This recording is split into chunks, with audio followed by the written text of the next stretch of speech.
Hello everyone, welcome back to it another video. আজকের এই ভিডিওতে আমি আপনাদেরকে দেখিয়ে দিব ইমোতে থাকা কিছু গুরুত্বপূর্ণ সেটিংস, যেগুলো আমাদের সকলেরই জানা উচিত। চলুন আজকের ভিডিওটি স্টার্ট করে যাক। অ্যাট ফার্স্ট আপনারা আপনাদের ইমো অ্যাপসে প্রবেশ করে নেবেন।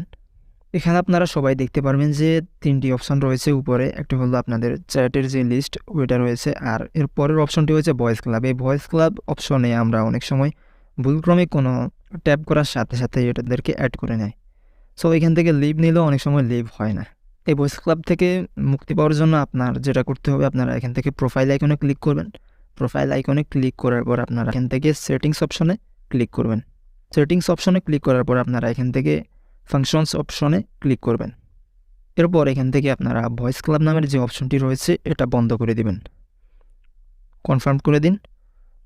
কনফার্ম করে দেওয়ার পর আপনার কাছে ঠিক এরকম শো হবে। এখানে আপনাদেরকে ঠিক আপনাদের হোম পেজে নিয়ে আসবে। সো এখানে আপনারা দেখতে পারবেন যে এখানে আর কোনো উপরে ভয়েস ক্লাব নামের কোনো অপশন নেই। সো গাইজ, তৃতীয় নম্বরে যে সেটিংসটি সম্পর্কে আপনাদেরকে জানিয়ে দিব সেটা হচ্ছে, তো যদি আপনার ইমো অ্যাকাউন্টে প্রবেশ করে সেক্ষেত্রে এখানে টাইমে লেখা থাকে যে এত মিনিটে আপনার ইমো অ্যাকাউন্টে সে প্রবেশ করেছে। আপনিও যদি কারো অ্যাকাউন্টে দেখেন সেক্ষেত্রে তার অ্যাকাউন্টের সামনে এইভাবে লাস্ট সিন দিয়ে সময়টা লেখা থাকে। সো আপনারা কিভাবে এই সময়টা বন্ধ করে দিবেন সেটাই আজকে এখন দেখিয়ে দিব। সো এর জন্য আপনারা প্রোফাইল আইকনে একটা ক্লিক করবেন। প্রোফাইল আইকনে ক্লিক করার পর এখান থেকে সেটিংস অপশনে ক্লিক করে প্রাইভেসি অপশনে ক্লিক করবেন। এখান থেকে আপনারা লাস্ট সিনস অপশনে ক্লিক করে মাই কন্ট্যাক্টস দেওয়া থাকবে, এখান থেকে আপনারা নোবডি সিলেক্ট করে দিবেন। সো গাইজ, 3 নম্বরের যে সেটিংসটি সম্পর্কে আপনাদেরকে জানিয়ে দেব সেটা হচ্ছে, আপনি যদি কারো মেসেজ সিন করেন সেক্ষেত্রে এখানে একটা গোল চিহ্ন দেওয়া থাকে। এই গোল চিহ্ন দেখেই আপনার অপর প্রান্তে থাকা ব্যক্তিটি বুঝতে পারে যে আপনি তার মেসেজ সিন করেছেন। আপনি যদি কোনো কাজে ব্যস্ত থাকেন এবং তার মেসেজের রিপ্লাই দিতে না চান, কিন্তু সে তো বুঝবে আপনি তার মেসেজ সিন করে রিপ্লাই দিচ্ছেন। এক্ষেত্রে আপনি যদি এই অপশনটি বন্ধ করে দিন তাহলে সে বুঝতে পারবে না যে আপনি তার মেসেজ সিন করেছেন কি করেননি। এই অপশনটি বন্ধ করার জন্য আপনারা প্রথমে আপনাদের সেটিংস অপশন থেকে প্রাইভেসি অপশনে ক্লিক করে দিবেন।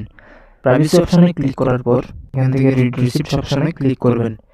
এখান থেকে মাই কন্ট্যাক্টস দেওয়া থাকবে, নোবডি সিলেক্ট করে দিবেন। নোবডি করে দেওয়ার সাথে সাথে আপনার অপশনটি বন্ধ হয়ে যাবে। এখন যদি আপনি কারো মেসেজ সিন করেন তাহলে কেউ আর বুঝতে পারবে না। চতুর্থ নম্বরে আপনাদেরকে যে সেটিংস সম্পর্কে জানিয়ে দেবো সেটা হচ্ছে, কেউ যদি আপনার কাছে কোনো কিছু পাঠায়, কোনো ছবি বা ভিডিও পাঠায়, সেক্ষেত্রে সেটা অটো আপনার গ্যালারিতে সেভ হয়ে যায়। তো এই অপশনটি বন্ধ করার জন্য সেটিংস অপশন থেকে স্টোরেজ অ্যান্ড ডাটা অপশনে একটা ক্লিক করে দেবেন।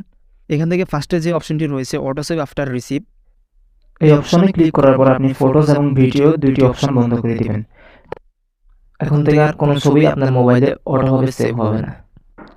সো গাইজ, আজকের ভিডিও এতটুকুই। ভিডিওটি যদি ভালো লেগে থাকে তাহলে চ্যানেলটি সাবস্ক্রাইব করে সাথে থাকা বেল আইকনটি অল সিলেক্ট করে দিবেন। আল্লাহ হাফেজ।